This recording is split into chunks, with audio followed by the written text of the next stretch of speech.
AP inter first year probability chapter నుంచి maths 8 marks important questions మనం ఈరోజు solve చేద్దాం. 2 ఇంపార్టెంట్ క్వశ్చన్స్ మనం ఈరోజు ఈ వీడియోలో సాల్వ్ చేద్దాం. ఓకేనా?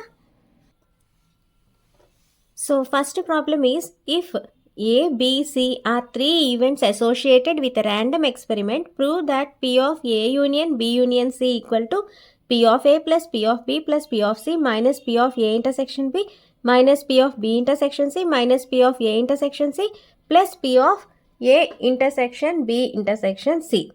ఓకే, సో దీనికి ఫస్ట్ మనం ఏం తీసుకుంటాం, let B union C equal to E అని తీసుకుంటాం. ఓకేనా?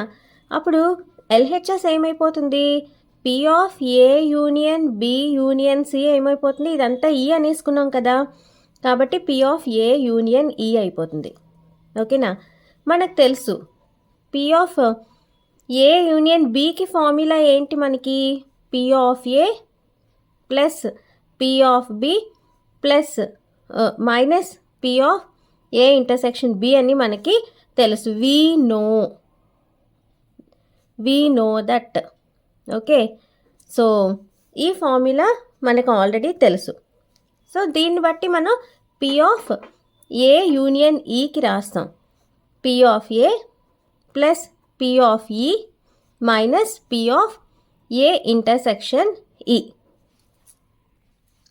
So let this equation B equation number 1. ఓకేనా?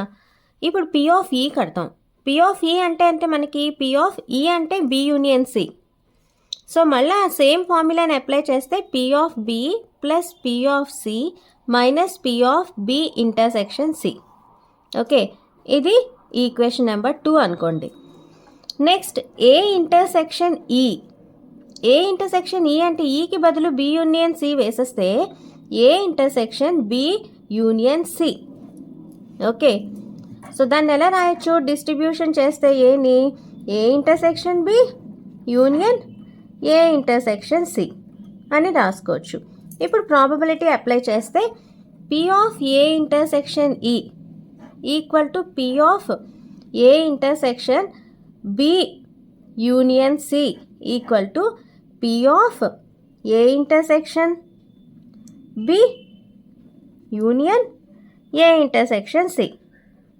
సో దీన్ని ఎలా రాయొచ్చు, P of A intersection B, ఇది ఎలా ఉంది, P ఆఫ్ A యూనియన్ Bలా ఉంది. దీన్ని ఎలా రాయొచ్చు, P of A intersection B plus P of A intersection C minus P of A intersection B intersection A intersection C. Okay, మళ్ళీ same formula ఇదే మన దగ్గర ఉన్న ఆల్రెడీ మనకు తెలిసిన ఫార్ములానే. సో ఇది సాల్వ్ చేస్తే మనకి ఏమవుతుంది, P of A intersection B plus P of A intersection C minus P of A intersection B intersection A intersection A intersection B intersection A intersection C. అన్ని ఇంటర్సెక్షన్సే కాబట్టి బ్రాకెట్స్ ఓపెన్ చేసేసాం. A intersection A ఏమవుతుంది, A. So దాన్ని ఒక A కింద రాసేసుకోవచ్చు. P of A intersection B plus P of A intersection C minus P of A intersection B intersection C. Okay, ఇది equation number 3. So substituting equation 2 and 3 in equation 1 అనమాట చేస్తే మనకి answer వచ్చేస్తుంది. So equation 1 ఏంటి, మనకున్న equation 1 P of A union E equal to P of A plus P of E minus P of A intersection E. దీనిలో మనం వేస్తున్నాం P of A అలాగే ఉంటుంది ప్లస్ P ఆఫ్ E ఎంత, P of B plus P of C minus P of B intersection C. అలాగే minus P of A intersection E ఎంత వచ్చింది మనకి, మైనస్ కామన్ కాబట్టి P of A intersection B ఒకసారి చూస్తే మనకి plus P of A intersection C minus P of A intersection B intersection C. ఇది మనకి P of A intersection E వచ్చింది. సో ఇప్పుడు అన్ని బ్రాకెట్స్ ఓపెన్ చేసేస్తే P of A plus P of B plus P of C minus P of B intersection C minus E minus into this అనమాట P of A intersection B minus into plus minus P of A intersection C minus into minus plus P of A intersection B intersection C. So this is the required answer. ఇదేంటిది? P of A union E. P of A union E అంటే P of A union E అంటే B union C.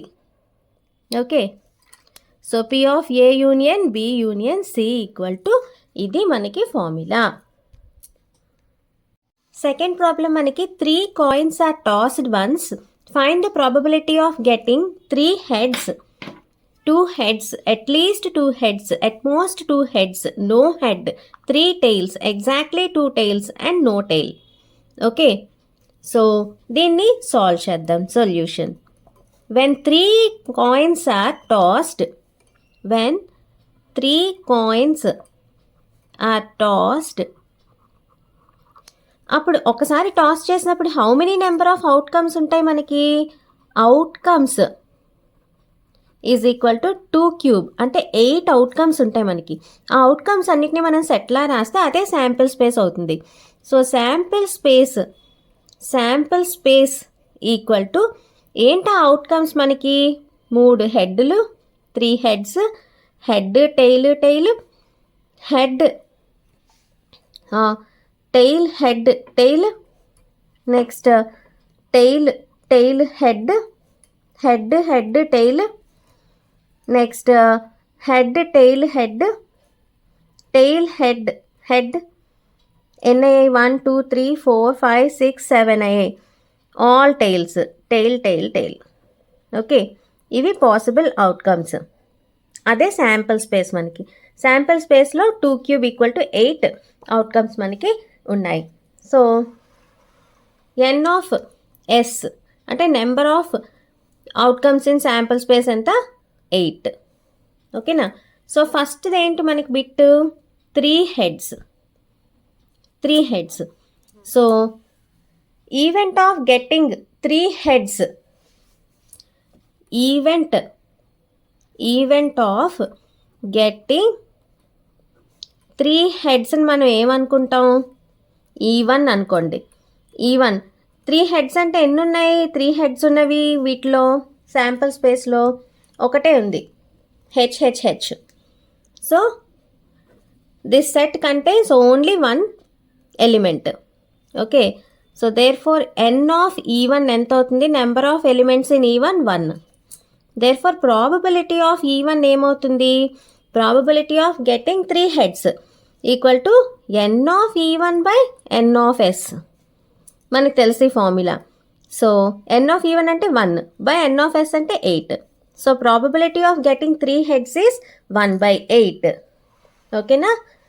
Next రెండోది ఏంటి bit మనకి? 2 heads. 2 heads అంటే event of getting 2 heads E2 అనుకోండి.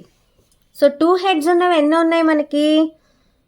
HHT, HTH, next THH 3 ఉన్నాయి మనకి.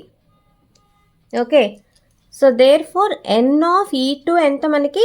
3. And probability of E2 ఎంత?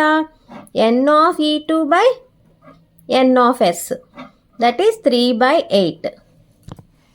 Okay, so next one, third bit మనకి at least 2 heads. So at least 2 heads next అంటే event of getting at least 2 heads. At least 2 heads అంటే 2 or 3 అనమాట. 2 or 3 heads. ఈ 3 equal to ఎన్ని ఉంటాయి? 2 కానీ 3 కానీ హెడ్స్ ఉండొచ్చు. HHT, HTH, THH and HHH okay, so ఇన్ని కాంబినేషన్స్ మనకి ఉన్నాయి. There four n of E3 ఎంత మనకి 4, 1 2 3 4. ఓకే, ద ప్రాబబిలిటీ ఎంత మనకి, probability of E3 equal to n of E3 by n of S, that is 4/8, 1/2.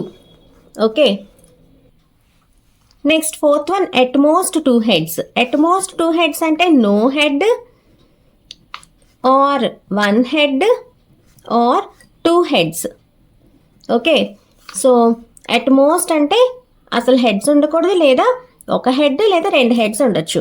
There four event ఏమవుతుంది, event of getting 2 heads, at most 2 heads, say E4 is equal to దానిలో no head అంటే అన్ని tiles TTT. Next 1 head అంటే HTT, THT, TTH. 2 heads అంటే HHT, HTH, THH. Okay, ఎన్ని ఉన్నాయి ఇప్పుడు వీటిలో ఎలిమెంట్స్ ఈ సెట్లో, 1 2 3 4 5 6 7. So n of E4 equal to 7.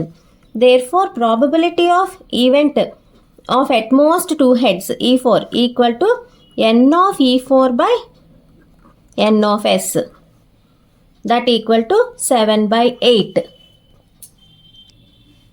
So next no head, event of getting no head, event of getting no head, say that is E5, that is equal to E5లో మనకి no head అంటే heads ఉండకూడదు, so tails ఉండొచ్చు. So TTT ఒకే ఒక element. So n of E5 ఎంత మనకి 1. Therefore probability of E5 no heads is n of E5 by n of S, that is 1/8. So next one 3 tails, event of getting 3 tails, 3 tails, say it is E6లో అన్ని టైల్సే అంటున్నారు, so ఒకే element అది. Okay, n of E6 equal to 1. Therefore probability of E6 ఎంత, n of E6 by n of S, that is 1/8. Okay, so next one is exactly 2 tails, event of getting exactly 2 tails is E7 equal to 2 tails అంటే ఎలా రాయొచ్చు, tail head, tail head tail, head tail tail. So 3 elements ఉన్నాయి. Next so n of E7 equal to 3. Therefore P of E7 equal to n of E7 by n of S, that is 3/8. Okay, so last bit మనకి no tail. No tail అంటే say event of getting no tail. No tail అంటే all heads అనమాట. So E8 equal to HHH. ఓకేనా, అన్ని హెడ్సే. Therefore n of E8 equal to 1. Probability of E8 ఎంత మనకి, n of E8 by n of S, that is equal to 1/8. So ఇలా చేయాలి ఈ ప్రాబ్లమ్ని. ఓకేనా, see you in the next class.